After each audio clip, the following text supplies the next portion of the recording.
Hello दोस्तों, welcome to pharmacy classes. हम HAP की आज की इस वीडियो में दो इम्पोर्टेंट टॉपिक्स पढ़ेंगे। पहला टॉपिक है बॉडी फ्लूइड्स और दूसरा है हेमोपोइसिस। बॉडी फ्लूइड्स के बारे में सबसे पहले हम डिटेल में पढ़ेंगे कि बॉडी फ्लूइड्स होता क्या है, उसके टाइप्स कौन कौन से होते हैं, और फिर पढ़ेंगे होम्योपोइसिस। तो ज़्यादा समय ना लेते हुए वीडियो को करते हैं start. In an average adult, the body fluids constitute between 55% and 66% of total body mass in female and male। यानी कि जो हमारी बॉडी होती है, बॉडी में हमारा जो बना होता है उसमें फ्लूइड से आधे से ज़्यादा हमारे बॉडी में फ्लूइड्स भरा होता है। तो जो मेल और फीमेल होता है, यानी कि फीमेल में जो बॉडी फ्लूइड्स होता है लगभग 55% होता है और मेल में जो होता है वो 66% होता है। There are the two types of body fluids, यानी कि हमारा जो बॉडी फ्लूइड्स होता है वो दो टाइप का होता है, इंट्रासेलुलर फ्लूइड और एक्स्ट्रा सेलुलर फ्लूइड। इसको शॉर्ट फॉर्म में हम आईसीएफ भी बोल सकते हैं और एक्स्ट्रा सेलुलर को हम ईसीएफ भी बोल सकते हैं, यानी कि एक्स्ट्रा सेलुलर फ्लूइड।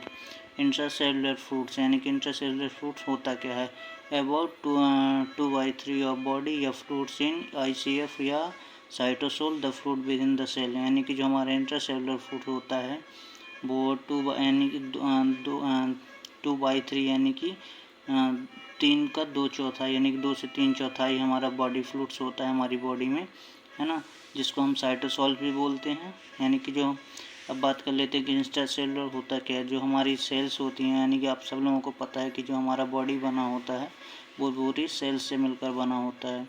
तो सेल्स के अंदर जो फ्लूइड्स भरा होता है उसको बोलते हैं हम इंट्रासेलुलर फ्लूइड। ठीक है, अब बात कर लेते हैं एक्स्ट्रा सेलुलर फ्लूइड की। तो एक्स्ट्रा सेलुलर फ्लूइड अबाउट 1/3 यानी कि 3/4 of body fluids is ECF of outside cell include and all other body fluids.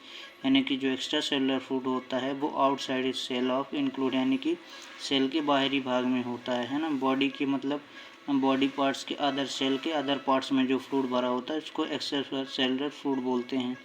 For example की हम बात कर लेते हैं, जैसे हमारी कहीं भी आईवी इंजेक्शन चल रहा है, स्वेलिंग आ जाती है तो उसमें स्वेल्ड हो जाता है, उसमें फ्लूइड भर जाता है, यानी कि स्वेल्ड हो, तो उसको हम बोलते हैं एक्स्ट्रा सेलुलर फ्लूइड, है ना। अब बात करें ECF is divided into interstitial fluid and plasma. यानी कि ईसीएफ होता है डिवाइडेड इनटू 2 टाइप्स होता है, interstitial fluid and plasma. About 80%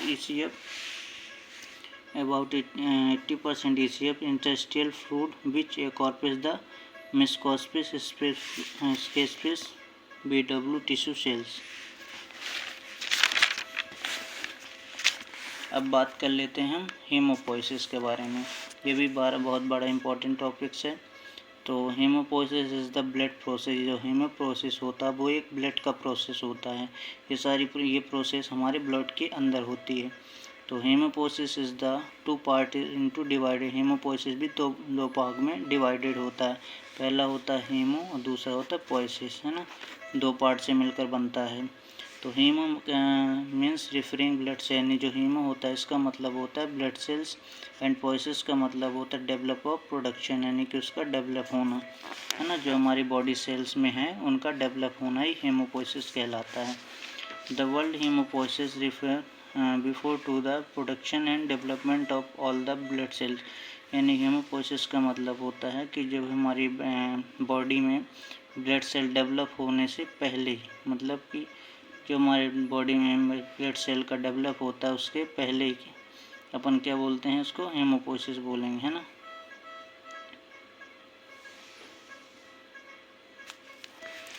अब ये ब्लड सेल्स जो होते हैं कौन कौन से होते हैं हमारी, एरिथ्रोसाइटिस, लियोसाइटिस, है ना, और थ्रोम्बोसाइटिस। जिसको हम एरिथ्रोसाइटिस को हम क्या बोलते हैं, एरिथ्रोपोइसिस भी बोलते हैं, और ल्यूकोसाइटिस को लियोपोइसिस बोलते हैं। थ्रोम्बोसाइटिस को क्या बोलते हैं, थ्रोम्बोपोइसिस। नोट्स पढ़ लेते हैं। हेमोपोइसिस ऑर्गन, बोन मैरो, थाइमस और लिम्फ नोड। बोन मैरो को अपन क्या बोलते, लिम्फ फॉलिसिस बोलते हैं, और थाइमस को स्प्लीन और लिम्फ नोड को लीवर बोलते हैं। तो आज की वीडियो बस यहीं तक। वीडियो पसंद आती है वीडियो को लाइक करना, शेयर करना, और कमेंट बॉक्स में आप लोग इससे जुड़े हुए सवाल पूछ सकते हैं।